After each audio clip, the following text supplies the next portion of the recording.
but was told more than once or twice by agents in the area that people like my wife and I would have ended up dead by not going along with what we knew to be true. Wow, so you're a decorated Vietnam veteran, police officer, one of the heroes that responded when there could have been other bombs and it was thought there were other bombs, and the FBI agents in the police office are telling you, do what you're told or you and your wife are dead. And you're saying this on record here, sir. Yes, sir. Please elaborate for the millions of listeners exactly what happened. And if you'd like to name names, I'm not afraid of these people. As far as names, I really don't know. I do know there was an agent, Jim Height, that had contacted me that was concerned about the health of the dogs right about the same time. His story was that the building had been sprayed with an agent similar to Agent Orange to try to slow decomposition. And that there was supposedly complaints that the odor of the decomp was becoming an issue to the surrounding area and the community. Again, there were just different things that occurred that just absolutely defied my understanding why they would use something such as Agent Orange without warning us of what they were doing. But I mean, separately, did they phone call you? I mean, did an agent in the hall say, "Hey, you better do what you're told, or you and your wife are dead"? I mean, how would they talk to you? No, it was person to person in the hallway. They were in the office there at the Canine Center. So they'd say, "Do what you're told, or you and your wife are dead." Right. And what did you say to that? It wasn't too much. I'd say I kind of yell right, and I was not. At that time, was really not in a good mood to hear their crap. I had a major from our department that was telling me that I needed to find new friends, and he thought I was part of the militia. Okay, so they're intimidating you, they're isolating you, and then they're threatening you and your wife in a hallway. I mean, it's so unbelievable. You probably had one of the perpetrators right there with you. Oh my God.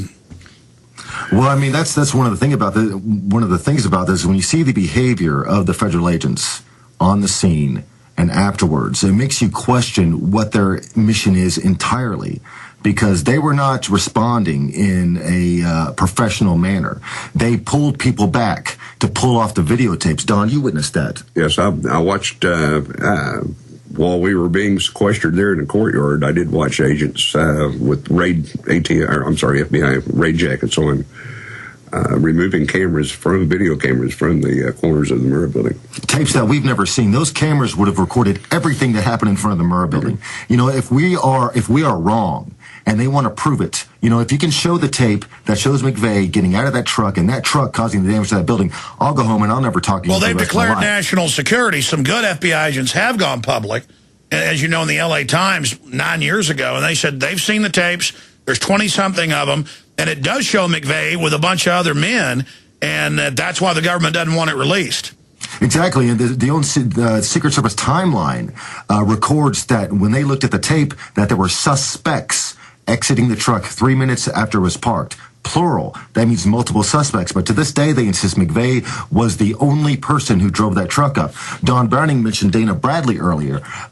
During the trial of McVeigh in Denver, they could only produce one witness who could place McVeigh in Oklahoma City. That was Dana Bradley. She lost her children and her mother and her leg in the bombing. She gained some notoriety because she was trapped in the rubble and they had to amputate on site. Under cross-examination, she admitted that when she was in the Social Security office waiting in line, she saw that Ryder truck pull up. Tim McVeigh got out of one side, and a suspect, another man, got out of the other side. Under cross-examination, admitted this. And then the federal prosecutors tried to drag her name through the mud and say that she had misremembered the day, that it was another day that she had lost her entire family and her leg, that she saw that Ryder truck pull up with two people. It's just ludicrous and insulting. Unbelievable. We have Holland, Vanden Nieuwenhof, investigator, filmmaker, and Don Browning, Oklahoma City police officer, U.S. Marine Vietnam veteran, was one of the first to be there. We'll talk about Terrence Yeaky and his murder, another police officer that responded. on the other side. Folks, I don't like risking my life to expose these people, but we've got to. They're getting ready to do it again. We'll be right back. Stay with us. Oklahoma City's real simple. The ATF even got a Ryder truck and practiced blowing it up a few months before in New Mexico. That even came out on Discovery Channel. They were embarrassed that they wanted to get anti-terror funding and laws passed that they've now gotten through, of course, in '93. So they torched Waco. That blew up in their face. And so then they carried out Oklahoma City to blame it on domestic groups and on the states' rights movement, and to make Bill Clinton look like a victim. He could demonize talk radio and conservatives. And I mean, it was so obvious by their instant response in minutes. It was all scripted. And I remember being in Austin and people were mailing the tapes down and putting them on Access TV. That's why I went down and got an Access TV show in '95, was watching the soap opera every week of the tapes mailed down to patriots from Oklahoma City and the other patriots locally putting it on, with the bombs coming out of the building and General Parton at press conferences and Hoppy Heidelberg being threatened and, you know, all this stuff going on. And then you find out that so many of these other events have been staged, and then to have these police officers killed and threatened, and Department of Defense people that were there for bomb disposal threatened. We know where your daughter lives, where your daughter goes to school. Again, ladies and gentlemen, you can say, oh, well, I would, you know, punch him in the nose or whatever. But imagine being in a police headquarters and FBI guys come over when you're walking down the hall and say, you and your wife are going to get it if you don't stop what you're doing. I mean, wow. I mean, why would an FBI agent do that unless they were involved? I mean, you're now threatening to kill cops and their wives. That's who runs this government. And the same crew is in charge now. The guy that's the Attorney General, he was Deputy Attorney General then, and in lawsuits, his emails and memos have come out where he's like, April 20th, we got to get to Oklahoma, and this is D-Day. These are quotes, and cover this up. Cover what up? Cover what up?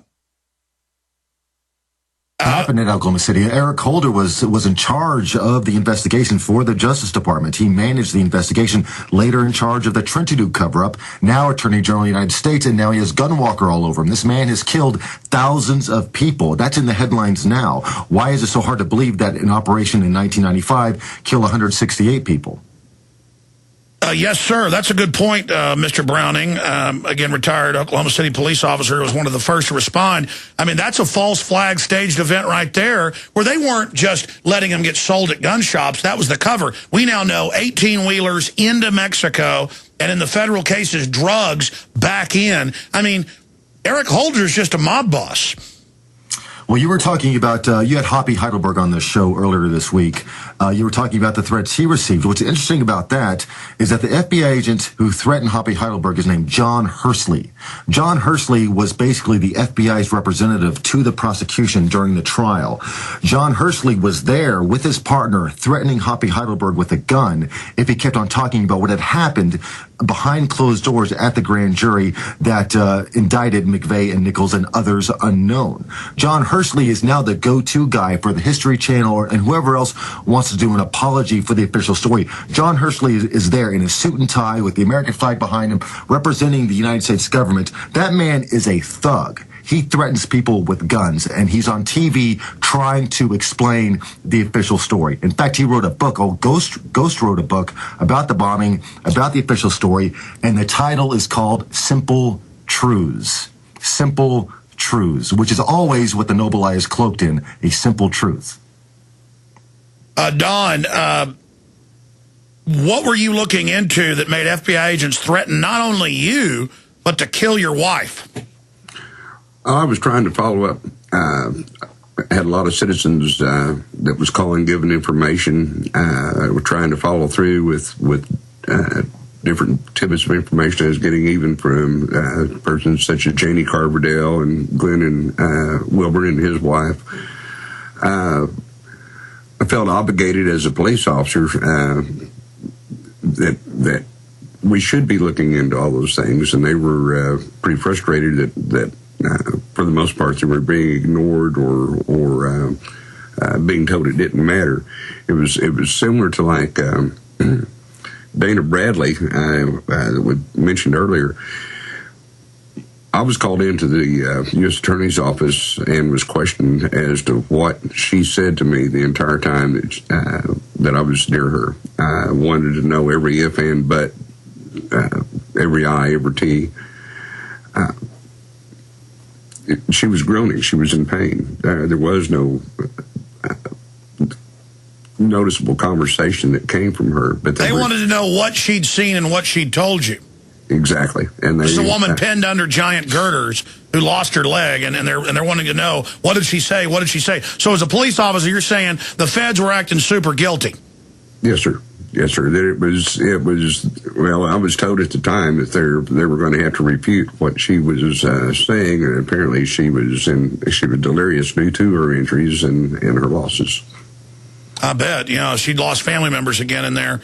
Incredible. Let's talk about Terrence Yeaky. Tell us about this gentleman who was one of the first people, along with you, to respond. Running into the building that had just been devastated, and then what happened to him. Why this is so important. Well, Terry, first off, was a remarkable young man. He was very likable. I did not work with him shoulder to shoulder in our assignments at the police department. However, I did work a lot of extra jobs and security work with him. Not good friends, but friends enough that, especially after the bombing, I would always tease Terry about, man, you're my hero. You're just my hero. Yeah, well, he made the cover of Newsweek. Right. Yeah. Because he hauled a lot of people out, right? Yes, sir. And